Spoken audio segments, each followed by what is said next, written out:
शांतिपुर नाम के एक गांव में ARS नाम का एक स्कूल था, जिसमें एक नटखट चालाक कविता नाम की लड़की पढ़ती थी, जिसे पढ़ाई करने का बिल्कुल भी शौक नहीं था। कविता को शौक था तो खेलने कूदने का, मस्ती करने का, शॉपिंग और मेकअप करने का।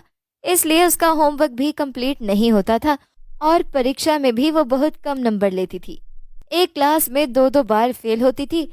बहुत मुश्किल से उसने 5th क्लास कंप्लीट की और अब वो 6th क्लास में आ जाती है। कविता, ये तो बता, 6th क्लास का तो कितनी बार फेल होकर पेपर पास करेगी? क्योंकि हम सब जानते हैं तू 5th क्लास में 2 बार फेल हो चुकी है। यार, जब तुझे पढ़ाई करने का शौक नहीं है तो अपने मम्मी पापा से कह देना, अपने और शौक पूरे कर फिर। यार, ये जो तूने लिपस्टिक लगा रखी है, इसका शेड कितना प्यारा है। ये कहाँ से खरीदी, मुझे भी बताओ ना। ये लिपस्टिक मैंने खरीदी नहीं है, अपने दिमाग से कलर मिक्स करके बनाई है। देखा, मेरा दिमाग तो इन सब चीजों में लगता है। पढ़ाई करना मेरे बस की बात नहीं है। मैंने मम्मी पापा से बोल दिया कि मुझे अब स्कूल में नहीं पढ़ाई करनी, मैं नहीं पढ़ूंगी। पर वो हमेशा एक ही बात कहते हैं कि अगर पढ़ोगी नहीं तो अपने पैरों पर खड़ी किस तरह होगी। मुझे मजबूरन स्कूल आना पड़ता है। कविता, तुझे पता है कृति मैम का ट्रांसफर हो चुका है। पहले 6th क्लास को जो पढ़ाती थी, अब पता नहीं हमारी क्लास को कौन पढ़ाने आएगा। अगर नई टीचर आई तो तेरी तो वाट लगने वाली है, क्योंकि पुरानी सभी टीचर्स तो तुझे अच्छी तरह से जानती हैं और उन्हें तुझसे डील करना अच्छी तरह से आता है। वो सब भी देख लेंगे, मैं फ्यूचर के बारे में नहीं सोचती। आज मैं जीती हूँ, मुझे आज एंजॉय करना है। कल क्या होगा मुझे उसकी कोई फिक्र नहीं। ये देख, नई आई शेड पैलेट बनाई है, इसके कलर कितने प्यारे हैं ना, और ये कितनी अच्छी है। मैं काव्या की बर्थडे पार्टी में यही लगा कर जाऊंगी। गुड मॉर्निंग प्यारे बच्चों। हेलो, माय नेम इज कल्पना और मैं आपसे क्लास 6 की टीचर हूँ, यानी कि आप सभी बच्चों की नई टीचर। आज मेरा स्कूल में पहला दिन है। मैं आप सभी बच्चों को जानने की कोशिश करूंगी ताकि मैं अपनी क्लास के साथ अपने बच्चों को समझ सकूं। ओके बेटा, आप खड़े हो जाओ।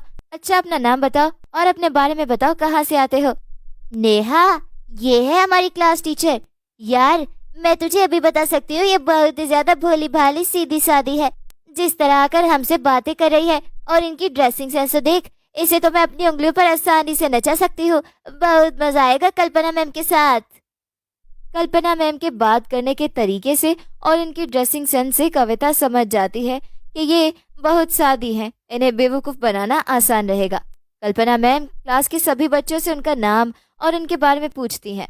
जब कविता का नंबर आता है तो वो कविता को देख कर कहती हैं, बेटा, आप 6th क्लास के स्टूडेंट हो। आपको इतना मेकअप और ऐसा हेयर स्टाइल बनाना शोभा नहीं देता। आप एक स्टूडेंट हो, आपको स्टूडेंट की तरह ही इस स्कूल में आना चाहिए, इस तरह से नहीं। आपको देखकर कोई भी कह सकता है कि जैसे आप इस स्कूल में नहीं किसी पार्टी में जाने के लिए तैयार हो। जैसे स्टूडेंट्स आते हैं वैसे ही आओ। ओके बेटा? क्या हुआ, आप रोने क्यों लगी? मैंने तो आपको बहुत प्यार से समझाया है। मैम, आपकी बात बिल्कुल ठीक है और मैं भी सभी स्टूडेंट्स की तरह आना चाहती हूँ, जैसे सब स्टूडेंट आते हैं, लेकिन मेरी मजबूरी है। क्या करूँ? बेटा, मैं कुछ भी समझ नहीं पाई। मजबूरी मतलब कैसी मजबूरी? मैम, मैं मेरी नानी की लाडली थी। वो मुझसे बहुत प्यार करती थी और उन्हें मेकअप करने का बहुत शौक था। बचपन में मुझे मेकअप करती थी और उन्हें मेकअप करके मैं बहुत अच्छी लगती थी। जब उनका आखिरी समय था तो उन्होंने मुझसे वादा लिया कि उनके जाने के बाद मैं हमेशा ऐसे ही रहूंगी। मैम, मुझे मेकअप करना पड़ता है, उनकी आखिरी इच्छा को सोचकर ही मेकअप करती हूँ। सॉरी बेटा, आपकी नानी के बारे में सुनकर दुख हुआ। मरने वालों की आखिरी इच्छा को पूरा करना चाहिए। चलो ठीक है। इस तरह कविता कल्पना मैम को अपनी बातों से बेवकूफ बना देती है और बाद में अपने दोस्तों के साथ बहुत हंसती है।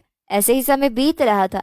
एक दिन कल्पना मैम सभी बच्चों से कहती है, बच्चों, आप सभी की नोटबुक चेक करनी है और सिर्फ एक नोटबुक नहीं, हिंदी, इंग्लिश और मैथ तीनों अपना होमवर्क कंप्लीट रखना।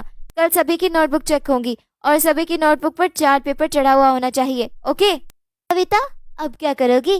कल्पना मैम सबकी नोटबुक चेक करने वाली है और जहाँ तक मुझे याद है तुम्हारी एक भी नोटबुक कंप्लीट नहीं है, आधा अधूरा होमवर्क है। अब तुम अपना होमवर्क कैसे चेक कराओगी और कल तक इतना सारा होमवर्क कैसे कंप्लीट करोगी? कोई बात नहीं, मैं कल छुट्टी कर लूंगी। और वैसे भी मुझे कल छुट्टी करनी है, मुझे पार्टी में जाना है। इतना सारा होमवर्क कौन करेगा? मेरे तो हाथों में दर्द हो जाता है। मैं नहीं करूंगी इतना ज्यादा होमवर्क, मैं तो छुट्टी ही कर लूंगी। कविता अगले दिन स्कूल नहीं आती और कल्पना मैम सब बच्चों की नोटबुक चेक कर लेती है। जो बच्चे स्कूल नहीं आते उनकी नोटबुक कल चेक करने के लिए कह देती हैं। शाम को नेहा कविता से मिलती है, तभी वो उससे कहती है, क्या हुआ, हो गई सब बच्चों की नोटबुक चेक? देखा, मुझे होमवर्क भी नहीं करना पड़ा और एक दिन की छुट्टी मिल गई। घर पर मैंने झूठ बोल दिया कि मेरी क्लास टीचर की तबीयत खराब है, वो नहीं आएंगी, इसलिए पढ़ाई नहीं होगी। मैंने बहुत एंजॉय किया घर पर। नहीं बच्चू, होमवर्क तो तुझे कंप्लीट करना ही पड़ेगा, क्योंकि कल्पना मैम ने कहा है कि जो बच्चे आज छुट्टी पर हैं कल उनका होमवर्क जरूर चेक होगा। क्या यार, अब मुझे कल भी छुट्टी करनी पड़ेगी? हाँ तो मैं कल भी छुट्टी कर लूंगी, मुझे क्या, मुझे कोई होमवर्क नहीं करना। कविता अगले दिन भी छुट्टी कर लेती है और जब वो तीसरे दिन स्कूल आती है तो मैम उससे कहती है, कविता 2 दिन से स्कूल नहीं आ रही हो, सब कुछ ठीक तो है ना? चलो लाओ अपनी नोटबुक, पूरी क्लास में सिर्फ आपकी नोटबुक चेक नहीं हुई, जल्दी लाओ बेटा, नोटबुक चेक करनी है, इसके बाद मुझे प्रिंसिपल मैम के पास भी जाना है। अब क्या हुआ, अब क्यों रोने लगी हो? मैम, आपको पता है मेरी मम्मी की तबीयत बहुत ज़्यादा खराब रहती है, मुझे उनकी देखभाल करनी पड़ती है, पढ़ाई करने का तो समय ही नहीं मिलता, सारा समय बस उनकी सेवा करने में निकल जाता है। स्कूल के लिए भी जाने किस तरह समय निकालती हूँ, मैं ही जानती हूँ कि मैं कैसे स्कूल आती हूँ। मैं अपना होमवर्क जल्दी कंप्लीट कर लूँगी, जैसे जैसे मुझे इस समय मिलेगा। अब कैसी है आपकी मम्मी की तबीयत? मैम, 2 दिन से मैं इसीलिए तो स्कूल नहीं आ रही थी, बहुत ज़्यादा खराब है, बस ऊपर वाले से दुआ है कि मेरी मम्मी जल्दी ठीक हो जाए, उनकी वजह से मेरी पढ़ाई नष्ट हो रही है, मैं ठीक तरह से पढ़ाई पर ध्यान भी नहीं दे पा रही, लगता है इस साल तो मैं फेल ही हो जाऊंगी। कविता बेटा, ऊपर वाले पर भरोसा रखो, आपकी मम्मी जल्दी ठीक हो जाएंगी। जब आपका होमवर्क कंप्लीट हो जाएगा तो चेक करा लेना, प्रिंसिपल मैम से मैं बात कर लूंगी।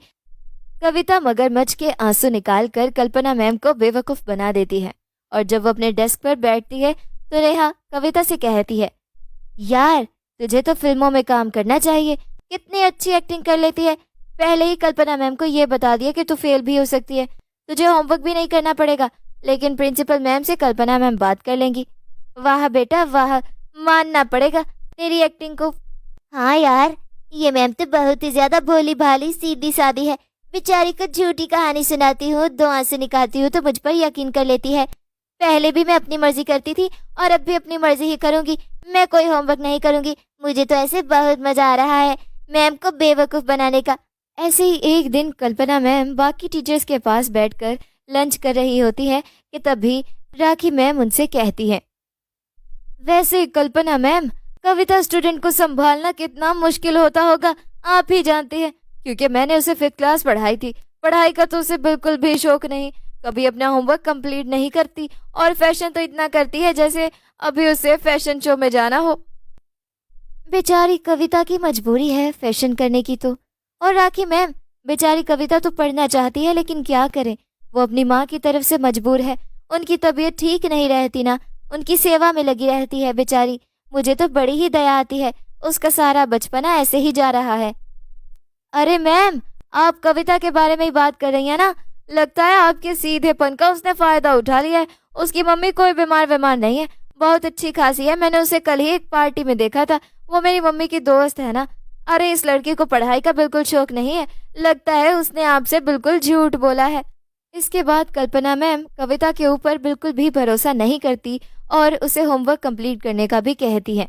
ऐसे ही एक दिन कल्पना मैम कविता से कहती हैं, कविता, आपको क्या लगता है कि आप ये सब कुछ जो कर रही हैं हमारे साथ कुछ गलत हो रहा है? नहीं, अपने साथ गलत कर रही हो, अपने भविष्य को नष्ट कर रही हो, अपने भविष्य को बर्बाद कर रही हो, आपको ऐसा नहीं करना चाहिए, आपको पढ़ाई पर ध्यान देना चाहिए, क्योंकि एक शिक्षा ही ऐसी पूंजी है जो हमें आसमान की ऊंची बुलंदियों पर लेकर जाती है। अगर आप पढ़ोगी नहीं तो दुनिया में कुछ बड़ा नहीं कर पाओगी। ये चकाचौंध 4 दिन की है, आपको पढ़ाई पर ध्यान देना चाहिए। मैम, मेरा पढ़ाई में बिल्कुल भी मन नहीं लगता, मुझे पढ़ाई करने का बिल्कुल भी शौक नहीं है, मुझे तो सिर्फ फैशन करना, पार्टियां करना और मस्ती करना पसंद है। सॉरी मैम, मैंने आपसे झूठ बोला, मुझे माफ कर दो। कविता बेटा, आज आप इंजॉय कर रही है, लेकिन किसके ऊपर कर रही हो? अपने माता पिता के पैसों के ऊपर। सोचो अगर कल वो ना रहे तो तुम्हारा क्या होगा, अगर उनका बिजनेस ना रहा तो फिर क्या करोगी? इसीलिए इंसान को पढ़ना चाहिए ताकि वो अपने ऊपर डिपेंडेंट हो, अपनी जिंदगी में कुछ बड़ा कर सके। बेटा, अभी भी समय है, संभल जाओ, पूरी की पूरी जिंदगी आपके सामने पड़ी है। कल्पना मैम कविता को बहुत ज्यादा प्यार से समझाती हैं। इतने ज्यादा प्यार से आज तक किसी भी टीचर ने उसे नहीं समझाया था। कविता उनकी बात मान जाती है और उनकी सारी बातें कविता के दिमाग में आ जाती हैं। अगले ही दिन से वो एक अच्छी स्टूडेंट बनकर आती है, बिल्कुल भी मेकअप नहीं करती और अपना होमवर्क भी कंप्लीट करती है।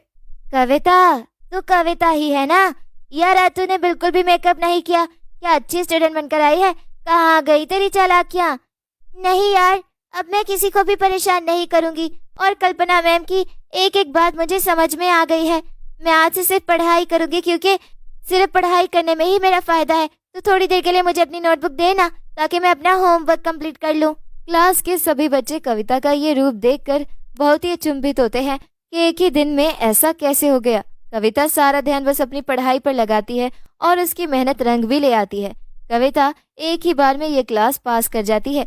वो 7th क्लास में आ जाती है। ये देखकर कविता बहुत खुश होती है और वो कल्पना मैम से कहती है, thank you so much ma'am, आप बहुत अच्छी हैं। आपने मुझे सही रास्ता दिखाया। अब मैं इस रास्ते से कभी नहीं भटकूंगी, ये रास्ता कभी नहीं छोड़ूंगी। और देखना, आपको कुछ बनकर दिखाऊंगी। आपने मेरी जिंदगी बदली है, आप बहुत ज्यादा अच्छी हैं। बेटा ऐसे ही मेहनत करती रहना और आपके सपने भी जरूर पूरे होंगे और अपने माता पिता का नाम रोशन करना। बेटा मैं इस स्कूल में 1 साल के लिए ही थी, अब मुझे जाना होगा। मेरे जाने के बाद किसी भी टीचर को परेशान मत करना। कल्पना मैम के जाने से कविता को बहुत ज्यादा दुख होता है। वो उनके लिए बहुत रोती है। आज कल्पना मैम की वजह से कविता पूरी तरह से बदल जाती है। अपने शौक भी पूरे करती है और पढ़ाई को भी पूरा समय देती है। कविता एक बहुत अच्छी स्टूडेंट बन जाती है और उसका ये रूप देखकर उसके घर वाले और उसके स्कूल वाले सभी लोग बहुत खुश थे।